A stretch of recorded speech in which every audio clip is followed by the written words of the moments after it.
So last time we saw you, Sergio, you scored an upset over the great Patricio Pitbull, but you spoke afterward about the doubts and kind of those mental battles that you have before a fight. And I understand that's kind of a normal thing for fighters and maybe even for yourself. But you dropped, of course, the reverse line of Nate Diaz. I am surprised at that first. That was a good one. I understand most fighters have those doubts, like I was saying, but what was it more so for this fight than maybe for another fight for you? You know what? I think it's something that I deal with every fight. It's just the uncertainty of a fight, man. You go in there, you don't know what's gonna happen. You know if you're gonna win or you're gonna lose, and you visualize what happens in both of those worlds. If I do win, what could happen this way, but if I lose, like how am I gonna deal with it, type of thing. So I think it's just the uncertainty of fighting and something I gotta get better at. And I've always lacked confidence as a kid and as a man. So I think that's something I eventually hopefully will get. I'm 30 years old, but it's kind of taking a time. But I feel like I'm a late bloomer with things. So yeah, man, I'm late blooming.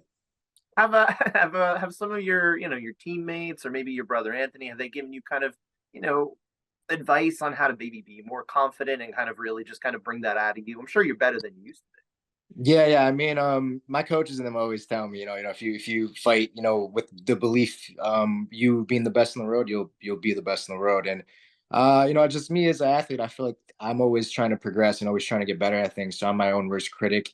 And yeah, man, it's just something I'll figure it out. Yeah, Anthony and them always, they always try to help me get my confidence up. Like, you're the man. No, you're the man. You're gonna be fine. But I still have that that childlike type symptoms. I get you. I get you. The last time you and I had spoken was before that fight. And you did envision that win over Pitbull, could enhance your legacy in this sport. How it will put you in a new conversation in Bellator regarding like the pound for pound and all that. Have you observed maybe any of that happening since the win? Is there a different way Sergio Pettis is spoken about now? You know what? I don't know. I really don't. I'm not one to be big on the social media and stuff. That's another thing I lack. That a lot of guys are good at. I don't really pay attention to that stuff, man. Even the pound for pound rankings, none of that really matters to me. As long as I'm catching these W's and I keep on building my legacy, I have a big goal. That I'm trying to stay undefeated for a while. I had a vision of going 12-0. And right now I'm 6-0. Like kind of revamping my career. So I think some more dubs would be great for me. You're halfway there. Yes, sir. Halfway there. But yeah, job's not finished yet, man. Job's not finished. I'm still hungry. Of course, of course. And also, that fight was your return, your big return from the torn ACL. It kept you out 18 months. How'd you feel moving around in there on the right knee that night in the cage? You know what? I felt when I walked out, that's the place where I belong. Like if there anywhere in the road I could be that day, it was where I was at in the Wintrust Arena in front of a big crowd. My big family came out, friends. It was a beautiful moment. I really didn't, have any doubts at that point, with my knee. I wasn't second guessing things. I was trusting myself, and I definitely did the right things, when the prehab before getting surgery, the rehab after surgery. So I feel like my recovery was quicker than others. So do you feel like, I mean, is it a new normal? Do you feel like 100%? Like what are you kind of like? What do you like now physically on that knee?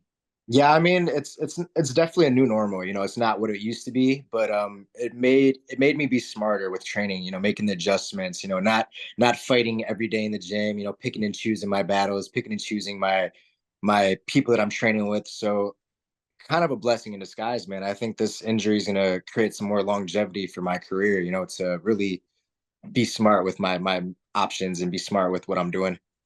And you're still on, you're 29, right? You're not 30 yet. I just turned 30, man. I'm I'm, Just I'm in turned the 30. Oh, 30s. sorry. Happy birthday. Oh, thank you. I appreciate it. That was a couple months ago, but yeah, yeah, man. I'm in the 30s now. Sure, sure. But even at that, I mean, younger fighters or not younger fighters, I'm gonna say lighter fighters like yourself, you hear about kind of 35 is that magical number. You're still very far away from that number. You've got a lot of time in this sport. For So sure. how Yeah. do you feel like you feel like everything is still you've got because you did start younger too. That's the other thing, right? Yeah. I feel definitely still hungry and motivated. I've been in the game for 12 years now, and I don't plan on stopping anytime soon, man. This is, all that I really know, to be honest. I've been doing martial arts my whole life. I've been competing in Taekwondo since I was 5 years old. Truly never had like a normal job. I was a martial arts instructor and then went into pro fighting right away. So, Yeah, man, this is my lifestyle, and this is my lifestyle of choice as well. I love what I do. And it's never been a question what was going to be next for you after you got that win over Patricio. We all knew the winner was going to go on, face the Grand Prix champion at Bantamweight, Patchy Mix. That was 5 months ago, though, that you won your fight. At what point in time do you kind of start focusing on nailing down strategy, for a fight like this, another champion versus champion bout? Like, you're not going to, I mean, you're going to have to think about this guy for 5 months straight at this point, right? Yeah. Yeah, actually, I was just having a conversation with another athlete recently about it's kind of weird how we're thinking about these guys all day long, for X amount of time. Like you said, it's been 5 months. As soon as I beat Patricio, I had to face off with Patchy Mix, and I already felt the adrenaline, the emotions, the thoughts, and everything that's gonna come November 17th. So yeah, man, it's been it's a crazy job, it's wild, and definitely I've feel like I took a little breather after the fight, but not like a long breather. I went on vacation and stuff, but I was still training, still preparing, still keeping my body in shape and preparing for what's about to happen in 2 weeks. Sure, sure. And how involved do you get in kind of the formulating of strategy versus how much of that is in the hands of your coaches? You know what? It's a mixture of both. I feel like as athletes, you have to know what you're going up against, so you should be well aware of the style I'm fighting. I'm very aware of Patchy's style. Obviously a great grappler, good stand up as well. He's starting to put things together. I believe he's only like 2 days older than me, so I know the mentality he's at right now. The hunger he has and the want to become the champion. So all that matters. And I've been champion now for about 3 years. I don't know, 2 years now, but yeah, I feel like it's taught me a lot, man. It's taught me the how to not be content. Like that's cool. I've been getting the most money I've gotten. Gotten to see places I've never seen, but the job ain't finished, man. The goal is to go with 12 fights undefeated. Now, you mentioned both his striking and his grappling. He is known much more for his grappling approach, his submissions, all that. But he did, of course, have in his last fight, he knocked out your guy Rafion Stotts, 82nd head kick to win the tournament. Now, was that something that maybe caught you by surprise a little bit, that element of his striking? For sure, I think it caught everybody by surprise. I even think it caught him by surprise. He was like, "Oh, like I landed this, excellent knee and finished the fight, made $1 million. Like what a fairy tale story. It was crazy." But at the age Patchy's at, and the things he has going on in his life, he's got a lady, he's got a kid. He's hungry, man. He knows what he wants, and he's um he's one of those guys that goes out there and gets it. He's 19-1. That record speaks for itself. Last couple guys I've been fighting, man, these records are crazy. I think it's like 25-3, 29-3, Patricio 32 and like 2. It's like, yeah, I've been fighting some top tier guys. Well, and really, your record, if you take out the flyweight time and you just focus in on your current weight class, I think you've only got one loss at bantamweight as well, if I understand correctly. Yeah, I think actually two losses. I lost to Rob Font and I lost to Alex Caceres. Oh yes, okay, that's right. Yeah, Okay. yeah, I was young when I lost to Caceres though, man. I was like, Sure, yeah, sure. oh, These different, man. fights they're old, man. I mean, Yeah, yeah. it's been a while since you really looked kind of almost vulnerable even at all at this weight class. I mean, obviously there was the tough fight you had with Kyoji Horiguchi, but you Yeah. came back and won that fight. You've got some real good championship round experience in Yes, a sir. lot of these fights, and that's more so than Patchy does. He's got a little bit, but it's more uh, not to do a pun here, but it's a little mixed. You know, Yeah. you've got the more of the track record. Is that something you're kind of looking to do, kind of drag it into those deeper waters? You know what? I go into these fights and I feel like I have an idea how things go, and like I'm very good at adjusting. That's one thing about me. I know how to make the adjustments I need during that time and during the fights. And obviously, like it's like the Mike Tyson quote, everybody's got a plan so they get hit. And so me, I really don't go out there with a plan. I know I have an idea of what I want to do. I have an idea what I have to defend, and I have an idea of what I want to go out there and put into my offense. But I kind of just live in the moment, and whatever comes out at that time. Now, obviously we understand that, hey, there's a little bit more to Patchy Mix's game than just the grappling, but I think most of us on the outside would still look at this matchup and say, okay, striking is probably where Sergio wants to be. What's your take on that idea? For sure, man. I mean, it's no hidden secret. I like to keep the fight standing. I'm very defensive wrestler, defensive jujitsu. I have some tricks up my sleeve. I do have offensive jujitsu as well, but my bread and butter is keeping it on the feet. I've been doing Taekwondo, like I said, since I was 5 years old. So I prefer to keep things standing, man. And I just think it's more interesting, for the sport, to see guys go out there and, test those skills. Don't get me wrong, I love grappling and I think grappling's amazing, but yeah, man, I feel like striking is just more fun for me.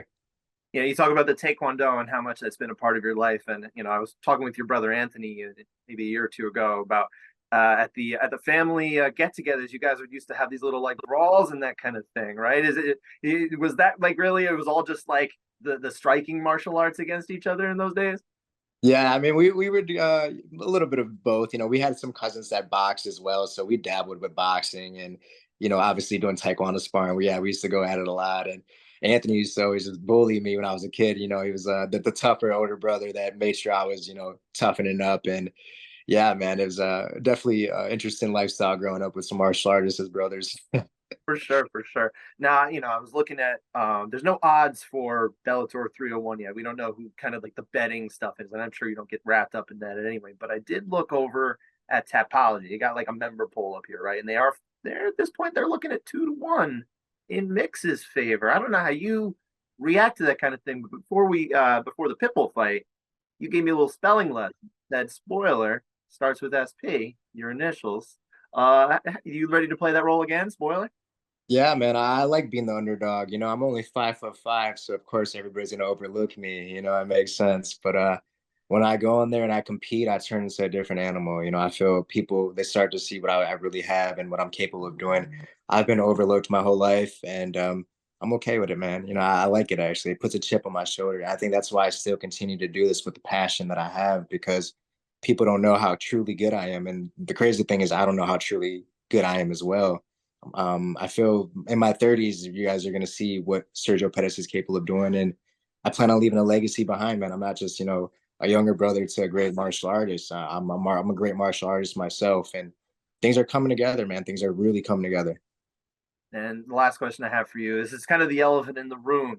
Bellator 301 here. We have no official word about what's going on with Bellator 302. There's all the chatter about it pointing to a sale, possibly to PFL. Hard to ignore that, of course. How do you kind of handle that situation mentally? Like kind of looking at like, well, this is my home, but what's going on? Yeah, so I've been in this situation before as a younger man at the 125 division. They were talking about getting rid of the division, and around that time, I was fighting Husier Formiga, and I was very close to a title shot, and I was like, damn, all this hard work for no reason. They're about to get rid of the division. And I went into that fight and I lost that fight. So mentally, I think, I'm not going to make that mistake this time. I'm not, really sure what's going on with Bellator or any of that. And at this point, I really don't care. I know I'm their champion and I plan on being their champion until it's all said and done.